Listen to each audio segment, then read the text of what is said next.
गणेशाय नमः। ओम विष्णुवे नमः। आज रसपान कीजिए अधिक मास कथा में अध्याय 6 का।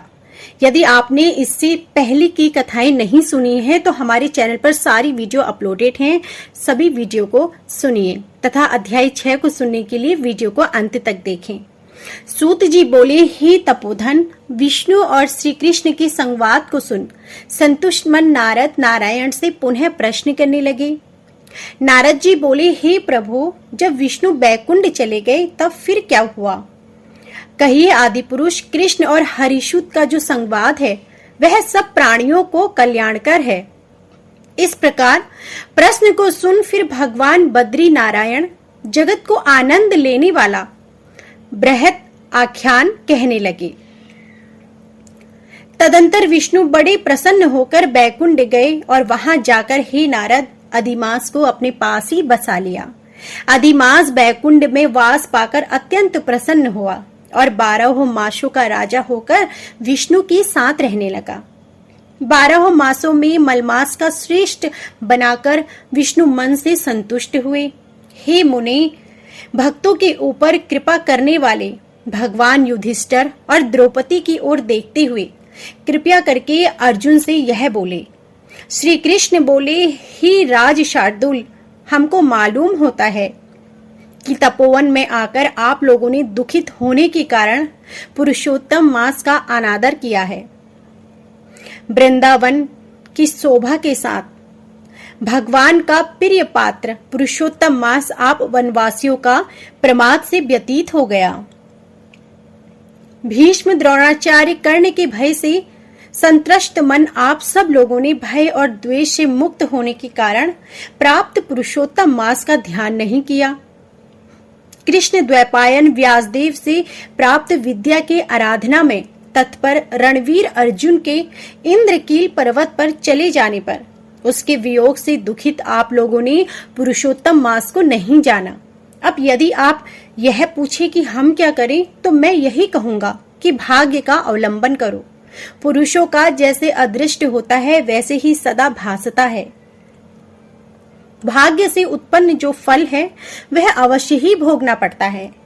सब दुख भय कुशलता इत्यादि भाग्य अनुसार ही मनुष्य को प्राप्त होते हैं। अतः है अदृष्ट पर विश्वास रखने वाले आप लोगों को अदृष्ट पर निर्भर रहना चाहिए। अब इसके बाद आप लोगों के दुख का दूसरा कारण और बड़ा आश्चर्यजनक इतिहास के सहित कहते हैं। हे महाराज, हमारे मुख से कहा हुआ सुनो। श्री कृष्ण बोले, यह भाग्यशालिनी द्रौपदी पूर्व जन्म में बड़ी सुंदरी मेधावी ऋषि के घर में उत्पन्न हुई थी। समय व्यतीत होने पर जब 10 वर्ष की हुई तब क्रम से रूप और लावण्य से युक्त अति सुंदर और आकर्षण नेत्र से शोभायमान हुई। चातुर्य गुण से युक्त यह अपने पिता की एकमात्र एकलौती कन्या थी। अतः चतुरा गुणवती सुंदरी यह पिता की बड़ी लाडली थी। मेधावी ने सदा लड़की की तरह इसी माना, कभी नहीं अनादर नहीं किया। यह भी साहित्य शास्त्र में पंडिता और नीति शास्त्र में भी प्रवीणा थी। इसकी माता इसकी छोटी अवस्था में ही मर गई थी। पिता ने ही प्रसन्नता पूर्वक पाला पोसा था। पास में रहने वाली अपनी सखी के पुत्र पौत्र आदि सुख को देख इसको भी स्पृहा हुई और तब यह सोचने लगी कि हमें भी यह सुख कैसे प्राप्त होगा।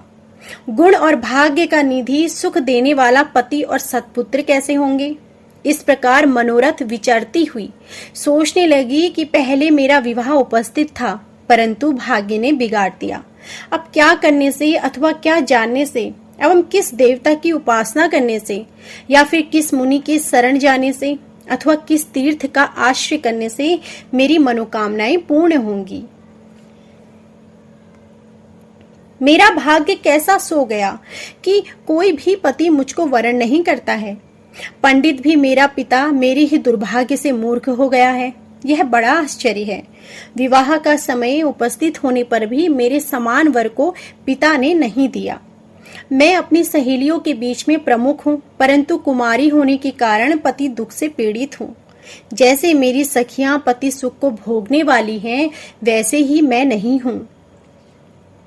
मेरी भाग्यवती माता क्यों पहले मर गई। इस प्रकार चिंता से व्याकुल कन्या मनोरथ रूप समुद्र के मोह रूप जाल में निमग्न हो शोक मोहरूप लहरों से पीड़ित हो गई। और इसके पिता मेधावी ऋषि भी कन्यादान के लिए कन्या के समान वर ढूंढने के हेतु देश विदेश भ्रमण करने के लिए निकले, परंतु कन्या के अनुरूप वर न मिलने से अपने मनोरथ में निराश हुए। कन्या के और अपने भाग्य से कन्या दान रूप संकल्प के पूर्ण न होने से दैव योग के कारण बड़ा भारी दारुण ज्वर उन्हें आ गया। सब अंग ऐसे फूटने लगे जैसे समस्त अंग टूट टूट कर अलग हो जाएं, और ज्वर की ज्वाला से व्याकुल हुए। स्वेच्छा श्वास लेते महादारुण मूर्छा से हुए। मदिरा पान से उन्मत्त की तरह पैर लड़खड़ाते गिरते पड़ते किसी तरह घर में आए और आते ही पृथ्वी पर गिर पड़े। भय से विहुल कन्या जब पिता को देखने आई तब कन्या को स्मरण करते हुए मेधावी मुनि मरणा संपन्न हो गए। भाग्य के फलस्वरूप बल से एकाएक कांपने लगे और कन्यादान प्रसंग से उठा हुआ जो महोत्सव था वह जाता रहा। तदंतर पहले किए हुए गृहस्थ आश्रम धर्म के परिश्रम के प्रभाव से संसार वासना को त्याग कर भगवान में चित्त को लगाते हुए उस मुमुर्षु मेधावी ऋषि ने शीघ्र ही नील कमल के समान श्याम त्रिबली से सुंदर आकृति वाले श्री पुरुषोत्तम हरि का स्मरण किया। हे रास के स्वामी, हे राधा रामण, हे प्रचंड भुजदंड से दूरी देवताओं के शत्रु दैत्य को मारने वाले, हे अति उग्र दावानल को पान कर जाने वाले, हे कुमारी गोपियों के उतारते हुए वस्त्रों को हरण करने वाले, हे श्री कृष्ण, हे गोविंद, हरे हरे मुरारे, हे राधे, हे दामोदर, हे दीनानाथ, मुझे संसार में निमग्न की रक्षा कीजिए। इंद्रियों के ईश्वास को आपको प्रणाम है। इस प्रकार मेधावी के वचनों को दूर से ही सुनकर श्री भगवान के दूत चटपट मुकुंद लोक से आते हुए उसे मरे हुए मुनि को हाथ से पकड़कर ईश्वर के चरण कमलों में ले गए। इस प्रकार अपने पिता के प्राणों को निकलता देख वह कन्या हाहाकार करके रोने लगी और पिता के शरीर को अपनी गोद में रखकर अति दुख से विलाप करने लगी। चिल्ह पक्षी की तरह बहुत देर तक विलाप करके अत्यंत दुख से विहल हुई और पिता को जीवित की तरह समझकर बोली। बाला बोली, हाय हाय, हे पिता कृपा सिंधु, हे अपनी कन्या को सुख देने वाले, मुझे आज किसके पास छोड़कर आप बैकुंठ सिधारे हैं। हे तात, पितृहीन मेरी कौन रक्षा करेगा। आज मेरे भाई बंधु माता आदि कोई भी नहीं है। हे तात, मेरे भोजन वस्त्र की चिंता कौन करेगा। कैसे मैं रहूंगी इस शून्य वेद ध्वनि रहित निर्जन वन की तरह आपके घर में। हे मुनि श्रेष्ठ, अब मैं मर जाऊंगी, ऐसे जीने में क्या रखा है। हे कन्या, मैं प्रेम रखने वाले पिता, हे तात, विवाह विधि बनाए किसी ही आप कहाँ चले गए। अब यहाँ आइए और अमृत के समान मधुर भाषण कीजिए। क्यों आप चुप हो गए हैं। हे तात, बहुत देर से आप सोए हुए हैं, अब जागिए। ऐसा कहकर आंसू बहाती हुई घड़ी घड़ी कन्या विलाप करने लगी और पिता के मरने से दुखित हुई आर्चा चील्ह पक्षी की तरह मुक्त कंठ से रोने लगी।